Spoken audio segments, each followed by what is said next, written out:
Dave, 4-0 win here at Maidenhead, but a very different first half to a very different second half. What was your overall assessment of the game? It's hard to say it without swearing, if I'm honest. First half was as bad as we've been, and the game should have been over. I suppose I was more calm than I was on Tuesday at Chesterfield. I wasn't less angry or less displeased, but we just weren't at it. And when you're not at it and technically you're not very good, then what you've got to do is the basics. Well, we were all over the place. As much as, like I say, praised us defensively against Chesterfield on Tuesday evening, we were shocking as a defensive unit. Really poor, and yet, well, the worst we've been, and yet you come up with a clean sheet, as stupid as it is. So that's a real get out of jail free card. We were lucky to still be in the game, never mind in front. But what we did say is we thought that they're obviously a little bit fragile, having lost 2 and conceded 6 goals in the first couple of games. That if we started the game well, or got the first goal, we could ask them questions. That first goal came completely against the run play, like I say, in the 46th or 47th minute, whatever it was. And then to score a minute after half time obviously really tests them mentally. And when you haven't got a crowd behind you, and haven't got people spurring you on, it then does become a difficult test. And like I say, credit to our lot, because second half we were miles better. Whether you want to put that down to the slope and the wind and whatever else, I'm not too sure, but like I say, from our perspective as a coaching group, nowhere near acceptable, and as a playing group, I don't have to tell them, nowhere near acceptable first half, and much better second half. And listen, we've won, we've kept the clean sheet kind of for much more, and although I'll be disappointed with parts of our performance, I'm delighted with the 3 points. What specifically are you saying to them in second half? Because they came off the second half and it was 100 miles per hour, 2 goals in 5 minutes, was that really the perfect start of the second half that you asked for? It's easy to say, I think, after you've, I suppose, give them a bit of a telling off and told them where you can get joy, that things tend to work. We just needed more about us, needed to do the basics. Well, like I say, I'll back the group we've got.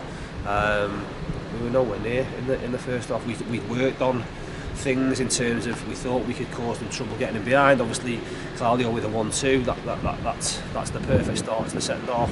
We've been a real threat from set pieces in simple ways. In the fact we talk about our delivery's been bang on with Feather, with Fergie, and again you put another ball in a good area and score from a set piece. So listen, if you wanted to start out, what we can't do is start the game like we did, because on another day, I've said it previously, on another day the game will be gone, and it's difficult to come from behind. So need to be better with our start. Second half, like I say, I don't need to tell them really at half time, although I do. They've got to find the answers to what questions are asked when the team is, because we'll go through the system, and these were 4-3-3 or 4-1-4-1 in the last few games. They changed, they went 4-4-2, left Fed spare in the first half. Now we've got to be good enough to know that we get Feds the ball, they have to change. How they changed was the 4-on-19 when engaged, and then Gaffer and Shelter were beyond 2v1, or one of the forwards dropped in.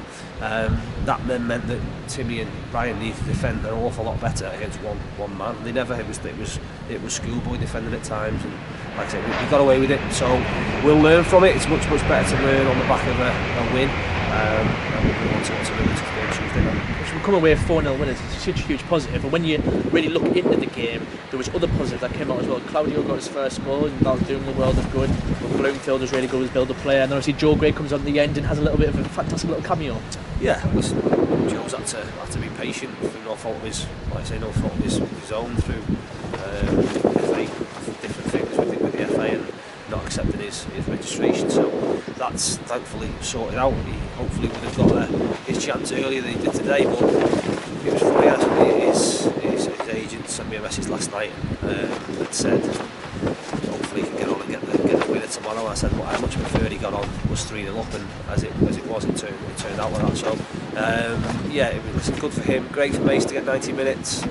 Again, probably his first 90 minutes in a long time, and with him consecutive games because he's had the last couple of years with been injuries and things. A clean sheet. There's loads of little, like I say, little positives from the game. The big positive is the result, and like I say, the table looks really nice, and hopefully it looks that way come May. But we're 3 games in, awful lots of work still to do, and we've got to aim to be better, train properly on Monday, and look to go and win on Tuesday. I was just going to say, and finally, 3 wins from 3, top of the league. Do we extend the season now? Yeah, points per game ought to be brilliant. Yeah, I'd absolutely take that. But again, unfortunately, we've got another, how many games? 40? Yeah, 41. I don't know how many teams we've got now. Everyone keeps dropping out. So no, it's a long way to go. Long way to go in October, never mind till the end of the season. So it turns round quickly. Like I say, but we'll enjoy a trip home and train, recover properly tomorrow, train properly Monday, and I look forward to being back at home on Tuesday. Dave, thanks very much. Cheers, thank you.